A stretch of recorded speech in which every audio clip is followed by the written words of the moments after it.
E chegou a hora de a gente falar da última classe do D&D quinta edição, do nosso guia de classes, que é o Bruxo, em inglês, o Warlock. E eu acho essa uma das classes mais complexas pela quantidade de opções de escolha que a gente tem. Ah, por que vocês estão fazendo vídeo de quinta edição? Já tá saindo novo D&D? Justamente porque a gente quer ter o guia completo aqui pra você que ainda joga D&D, que por qualquer motivo você não gostou do novo, não vai jogar, ou não tem os livros, ou não gostou que a Wizards não vai traduzir o livro e quer continuar a quinta edição, e a gente decidiu honrar você aqui. Então vamos falar do Bruxo, tudo que ele faz, tudo que ele recebe, tudo que ele faz em cada um dos níveis, como otimizar e criar um personagem exemplo. E nosso personagem exemplo aqui vai ser ninguém mais, ninguém menos do que o Arthas, do Warcraft. Para você que, assim como eu, cresceu jogando Warcraft e viu a lenta decadência de Arthas em direção ao mundo maligno, talvez, não sei. Vai ser bem legal ver aqui o que a gente vai receber. Então vamos falar o que exatamente é um bruxo. Um bruxo, ele é um personagem que ele é um conjurador, ele é um meio conjurador, e ele ganhou as magias dele não através de estudo como mago, não através de algo natural como feiticeiro, mas sim através de um pacto. Seja qual for o motivo que o bruxo fez um pacto, ele agora é uma criatura, um ser, né? Que possui magias de acordo com um pacto que ele fez com alguma entidade. Isso significa que ele é maligno? Não. Muitas vezes os bruxos podem fazer este pacto para proteger os inocentes, para proteger as pessoas queridas. Por isso, nesse sentido, o seu bruxo pode sim ser um personagem do bem que acabou tendo que fazer este pacto para honrar a sua promessa, para proteger os inocentes por alguma situação. E como funciona na prática o nosso querido bruxo? Nós vamos ter um D8 de vida, né? O segundo dado mais baixo de vida do jogo. Não temos muita vida, porém existem várias formas que a gente possui de nos proteger dessa baixa vida que a gente tem. Vamos falar um pouco mais disso daqui a pouco. Em termos de proficiência, como eu disse, não somos tancudos, temos apenas proficiência com armaduras leves e armas, só armas simples, visto que nosso foco realmente será, de forma geral, ser um conjurador, mas existem exceções, já vamos falar sobre isso. Como eu falei, é uma classe complexa e existem muitas opções aqui dentro. Não temos proficiência com nenhuma ferramenta. Em termos de salvaguarda, temos sabedoria e carisma, que são duas ótimas salvaguardas para nos proteger de magias aí bem chatas de lidar. Em termos de proficiência com perícias, vamos escolher duas numa lista que é bem característica do que o bruxo faz, que é arcana, enganação, história, intimidação, investigação, natureza e religião. Ou seja, somos um personagem que estuda, embora a gente não precise do estudo em si, porque nós já fizemos um pacto, e que temos aí algumas habilidades também de ser o rosto do grupo quando necessário. Em termos de equipamento, nós vamos começar com uma besta leve ou uma arma simples, uma bolsa de componentes ou um foco arcano do qual iremos conjurar as nossas magias, um kit de estudioso, um kit de scholar ou um kit de explorador de masmorras e, por fim, uma armadura de couro, uma arma simples e duas adagas para complementar o nosso kit. Então podemos usar ali uma armadura de couro, né, uma coisa um pouco mais leve, embora o nosso foco seja ser mais conjurador, de forma geral. Nesse sentido, como funciona, o que a gente ganha em cada nível? Embora pareça simples, existem muitas opções aqui de escolha. Então já no nível 1, você, se é um bruxo, significa que você fez um pacto. Se você fez um pacto, significa que você tem que escolher com qual entidade você está compactuado, né?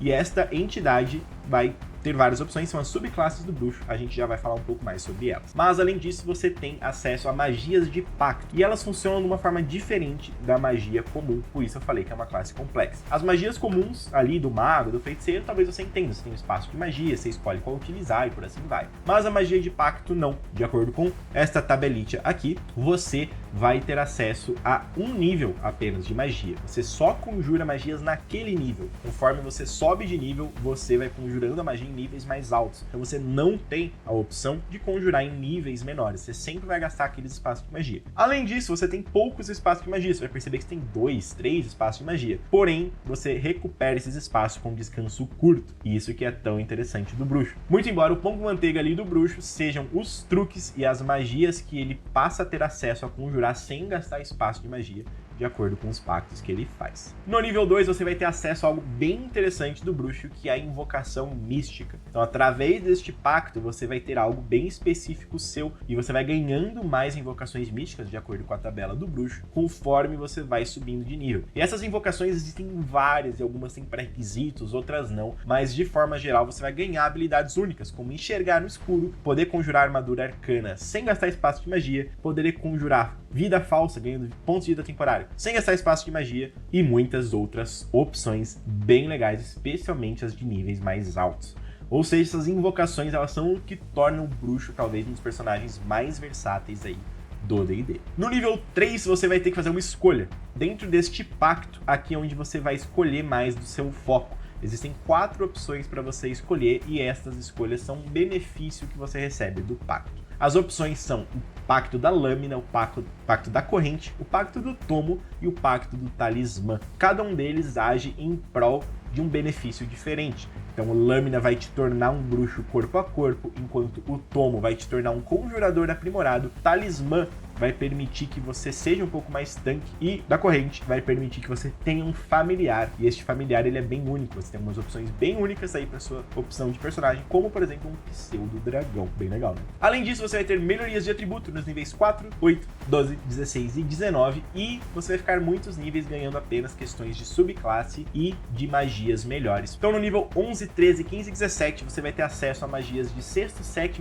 8º e 9º círculo, respectivamente, escolhendo uma magia de cada um desses círculos, e você vai poder conjurar ela sem gastar espaço de magia uma vez por descanso longo. Então em níveis mais altos, você pode simplesmente gastar a palavra de poder morte e matar um cara, aí você dorme, mata outro cara no dia seguinte, uma morte gratuita por dia aí pra você. E no nível 20, você se torna um mestre das invocações místicas, um Eldritch Master, conseguindo aí recuperar espaços de magia simplesmente ao seu bel prazer. Ali você se concentra, recupera espaços de magia. Claro, você não vai poder usar isso sempre, mas é uma boa forma de compensar os poucos espaços de magia que você possui se você for 100% bruxo dentro do seu personagem. Ou seja, é um personagem que fez um pacto, que ganhou muitos benefícios com isso e que se beneficia nível após nível conforme ganha magias, conforme ganha invocações, conforme ganha questões do pacto, se tornando aí bem avassalador, bem versátil. Nesse sentido, você vai ter que escolher como subclasse desde nível 1 quem que é essa entidade com a qual você fez um pacto e quais são as opções aqui de subclasse do bruxo. Primeira opção, a Arquifada. Então você fez um pacto mágico com uma Arquifada, e assim como as Arquifadas são enganosas, elas gostam de mexer ali com as emoções, gostam de manipular as pessoas, você vai ter muitas habilidades, muitas características relacionadas justamente a isso, a manipular e enganar os outros. Uma outra opção é o Celestial. Como eu disse, o bruxo não necessariamente é um personagem maligno, e aqui você vai ter algumas opções bem legais de auxiliar o seu grupo, de curar seus aliados e ter acesso até algumas magias de clérigo, podendo ser aí então um bruxo que fez um pacto que foca esse pacto em realmente proteger e ajudar os outros. Uma terceira opção é o The Fathomless, que você tem uma conexão com uma entidade do oceano, seja um Kraken, seja um poderoso elemental de água. Nesse sentido, você vai ter magias características de água e vai poder ter acesso até a tentáculos para poder atacar e auxiliar tanto a si mesmo quanto seus aliados no campo de batalha ao atingir seus oponentes com esses tentáculos. Uma outra opção é o The Fiend, mas aqui é o mais clássico. Você fez um pacto de entidade com uma criatura demoníaca, tipo o Will, do Baldur's Gate, e isso te dá acesso a muitas opções, tanto de ataque quanto de defesa, mas especialmente temáticas relacionadas a fogo. Então, você se torna um personagem que fez esse pacto e que agora está destruindo todo mundo com o seu acesso, com suas questões fogarísticas, né, de destruir todo mundo através desse pacto. Deveras interessante. Outra opção é o Gênio. Então, você fez um pacto com um gênio, você vai ter que escolher entre os 4 tipos de gênios elementais que existem, e isso vai te dar características exclusivas e temáticas relacionadas a isso. Além de que você vai ter conjuração dentro daquela temática que você escolheu, você vai também ter um objeto no qual você vai poder tanto usar para conjurar suas magias como um local de descanso. Você vai poder, por exemplo, entrar num vaso, ficar dormindo lá e só depois você sai. Quem passa ali acha que é só um vaso, mas não, é o seu vasinho especial que você conseguiu através do pacto. Uma outra opção é o Grande Ancião, The Great Old One, e aqui você vai ter opções principalmente relacionadas às questões mentais. Você vai ser tanto bom em proteger a sua mente quanto entrar na mente dos seus oponentes. Bem legal para você que gosta dessa característica mais de sabedoria, inteligência e conhecimentos ocultos. Uma outra opção para você que quer ser um bruxo corpo a corpo e que comba muito bem com várias outras classes é o bruxo da Lâmina Maldita, o Hexblade. Então aqui você fez um pacto com como se fosse uma arma de outro plano, com uma criatura, com um ser que vai te dar esta arma poderosa, e aqui você vai poder atacar usando carisma em vez de força destreza. Então vai poder focar 100% em ser um personagem carismático e um personagem corpo a corpo bem forte, porque essa subclasse é bem interessante. E por fim, o The Undying, né, o imortal, o cara que não morre, e é uma subclasse que você fez um pacto com uma entidade que vai te auxiliar a desafiar ali a morte. Então você vai ter algumas características, umas habilidades poderosas para evitar que você pereça em combate, tornando-se um pouco mais resistente. E como otimizar aqui o seu personagem bruxo? Como eu falei, o atributo de conjuração que ele vai ter é carisma. Então carisma com certeza é o seu atributo mais interessante, seguidos de constituição e destreza, se você quiser ter ali uma CA um pouco mais alta. Constituição sempre útil, né, para nossos pontos de vida e para possíveis concentrações, e destreza para ajudar a gente a não tomar qualquer ataque também, mesmo que talvez a gente seja um personagem que seja mais longe. Em termos de ancestralidade, duas opções legais são o meio elfo e o humano variante. variante. O meio elfo pelas perícias, o humano variante, porque o humano variante está literalmente em todos os guias de classe por causa do talento, que é muito interessante e bem poderoso. Perícias, duas das mais interessantes são intimidação, enganação e persuasão. Como carisma é seu atributo principal, pegar perícias relacionadas a carisma é algo sempre legal, porque vai ficar mais poderoso e mais potente na hora de você fazer esses testes. Em termos de antecedente, um que eu gosto bastante do livro do jogador é o Sábio. Ele vai te dar 2 perícias de conhecimento e 2 idiomas para ajudar você como bruxo, que fez um poderoso pacto, a influenciar e entender mais o mundo ao seu redor. Em termos de subclasse, tem 3 muito boas. A primeira é o The Fiend, né, o demônio, que vai te dar muitas opções bem legais, tanto para ataque quanto para defesa. O Gênio, que é indicado apenas para jogadores mais experientes, porque ele vai te dar muita versatilidade. Então, saber usar essa versatilidade é um pouco difícil. Tem algumas opções que exigem criatividade, mas que se você tiver essa criatividade, se quiser se desafiar, é bem legal. E o Lâmina Maldita, justamente para personagens corpo a corpo, é uma subclasse bem poderosa, que te dá muita versatilidade, muito poder de ataque, um baita de um personagem corpo a corpo. E como eu disse, este é uma classe que permite fazer muita subclasse, especialmente se você fizer a Lâmina Maldita, mas não só necessariamente. Primeira opção legal é o Bardo, fazer um Warlock Bardo. Então você fez um pacto e é um Bardo, isso tudo ao mesmo tempo. Isso permite que você seja um conjurador bem interessante, porque você vai ter acesso ao Jack of all Trades, né, do Bardo, que vai te dar muitas proficiências legais, vai te dar a conjuração que o Bardo tem, vai te dar expertise em perícia e também tudo que o Bardo ganha nos colégios dele, caso você queira ir com 3 níveis de Bardo. Além disso, se você quiser começar com o nível de guerreiro, depois partir para ser aí um bruxo da Lâmina Maldita, você vai ser mais tanque, porque você vai ter acesso a armaduras pesadas, vai poder até lutar com escudo, enquanto você vai descendo a porrada em todo mundo com essa Lâmina Maldita que você possui. E Paladino também é bem interessante de usar. Geralmente é mais interessante ser um Paladino que tem níveis de bruxo do que o contrário. Mas aqui, se você for também um bruxo corpo a corpo do Lâmina Maldita, quiser ter o Destruição Divina do Paladino, você vai poder usar esse dano extra com descanso curto dentro desses espaços de magia seu, enquanto você também vai ter acesso aí a armadura pesada, escudo, podendo ser ao mesmo tempo mais tanque e causar mais dano através da Destruição Divina. É uma opção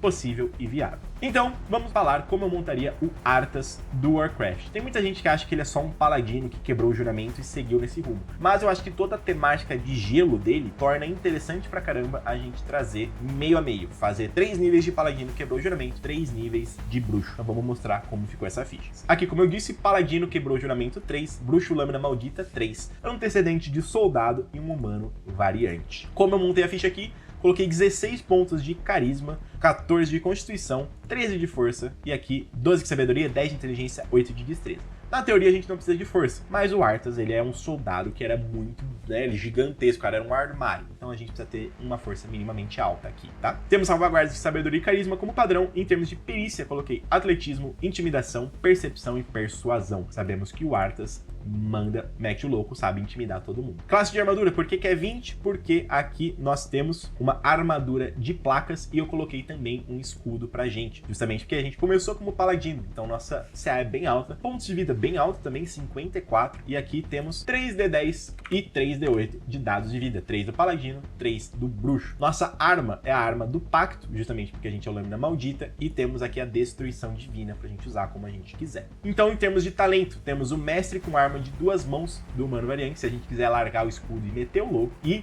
através do bruxo a gente pode, se quiser, né, usar aqui alguns aprimoramentos para combate, não usei. Temos o rank militar do soldado e aqui tudo que o paladino nos dá. Nossa, mas o que o paladino dá? Dá uma olhada aqui nesse vídeo que falamos tudo sobre o paladino. E aqui dentro dos juramentos podemos controlar mortos-vivos, temos o aspecto tenebroso, temos o duelismo com estilo de luta, temos o Lâmina Maldita que vai nos permitir lutar usando carisma em vez de força ou qualquer coisa. E eu coloquei aqui as duas invocações místicas que eu escolhi foi a arma do pacto melhorada e a visão demoníaca, né? O Devil Sight, pra gente conseguir enxergar no escuro, tendo feito aqui o pacto da lâmina. E em termos de magia, você pode escolher como você quiser, obviamente, mas tem algumas, eu não escolhi todas, tem algumas que eu acho que não podem faltar no kit do Arthas. E elas são Booming Blade, pra gente ter um ataque corpo a corpo aprimorado, Frostbite, porque qualquer coisa que tem temática de gelo eu vou colocar aqui, o Lightning Lure, né, que ele vai trazer os alvos pra perto de si, pra descer a porrada neles, Hex, Maldição, então uma vez que ele escolher um alvo, vai descer a porrada nele, Wrathful Smite, né, o Destruição Vingativa aqui, que vai causar mais dano ainda, Armadura de Agates, pra gente ter não apenas ali os pontos de vida, né, e tal, mas também causar danos de gelo, e mais 2 aqui são Passo Nebuloso e Imobilizar Pessoa. Não